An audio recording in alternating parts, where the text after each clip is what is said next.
Hello everyone! Welcome to my channel, Mary Sakura TV.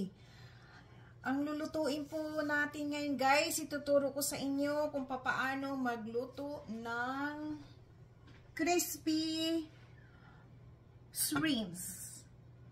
Crispy na hipon. Ang version ko is Japanese style. Meron tayong hipon, shrimps, breadcrumbs, and flour and itlog. Ngayon, itong shrimps good for 2 person. Ganito siya kalalaki, 20 pieces. So, 2 tao tagsa 10, mga ganon. Then, tinimplahan ko na siya. Timplahan nyo ng asin and paminta. Paminta guys. And tinimplahan ko na rin siya ng garlic powder. Maraming garlic powder. And i-marinate nyo siya ng i-marinate nyo siya ng 5 minutes to 10 minutes. Okay?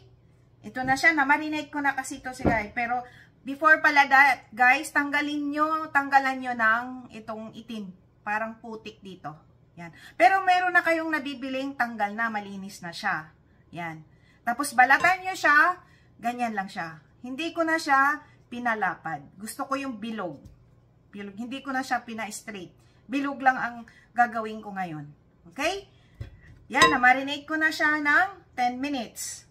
Ang susunod nating gagawin ay ito guys. Isasawsaw natin siya sa flour, itlog, at breadcrumbs. Ngayon, 2 itlog. Itong itlog guys, lalagyan nyo ng 1 spoon na harina. Okay? Tapos, i-mix nyo.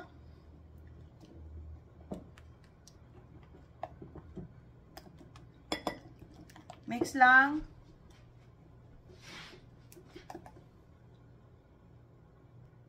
Na-mix ko na guys, yung harina at saka itlog. Ang susunod natin gagawin ay ang hipon. Isawsaw nyo sa harina. Ganyan. And dito sa itlog. Sawsaw nyo dito sa itlog. At last dito sa breadcrumbs. Ganyan. Kailangan malinis yung kaliwang kamay ninyo. Kung gagamitan nyo siya ng itong pang-ipit, pwede rin. Pero ako, kinakamay ko na yan siya. Yan, tapos itabi nyo. Ganyan lagi. Sausaw nyo dito sa harina lahat. And dito sa may itlog na may harina. Okay? And dito sa breadcrumb. Ganyan guys.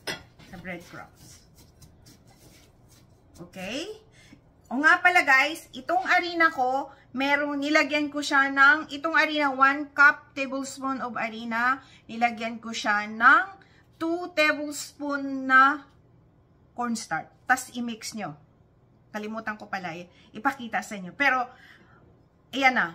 Para yung flour niya crunchy. Okay? So, ito na siya. Ganyan lagi. Hanggang sa maubos natin to. Okay?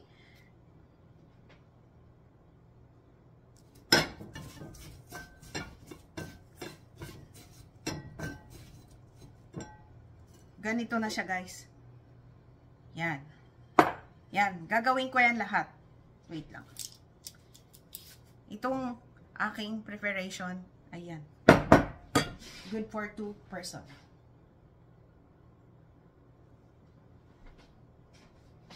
Bilis 5 minutes na kaagad. Hello guys, ito na siya ha. Ito na yung ating shrimps.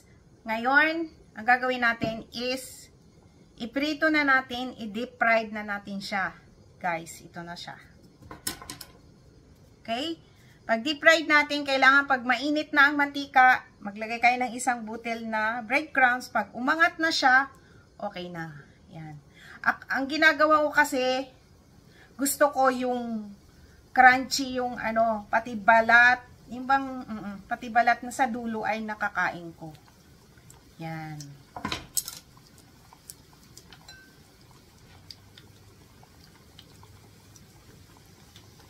Yan.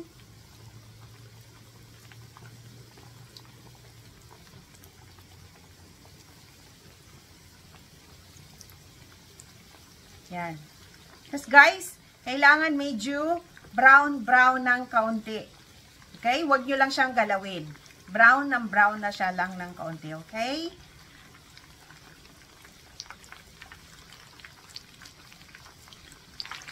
Yan. Pag tingnan nyo guys, ganyan. Pero medyo ano pa siya.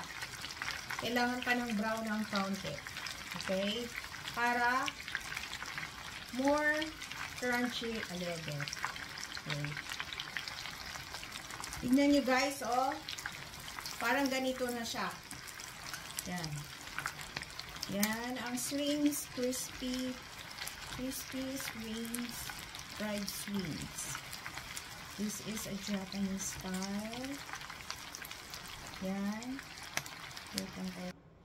Hello guys, ito na.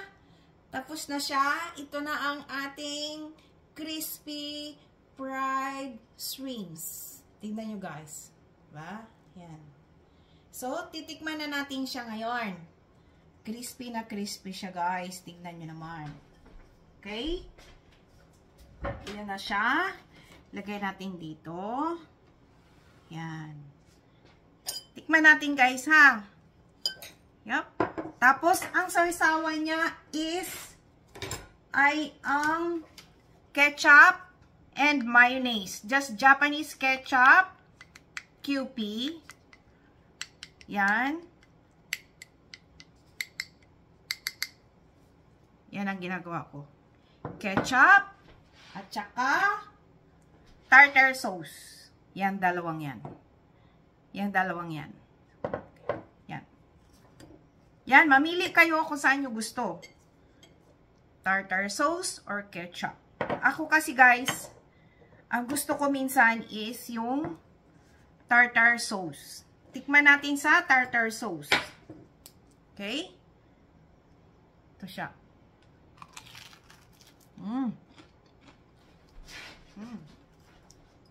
Yanig nyo?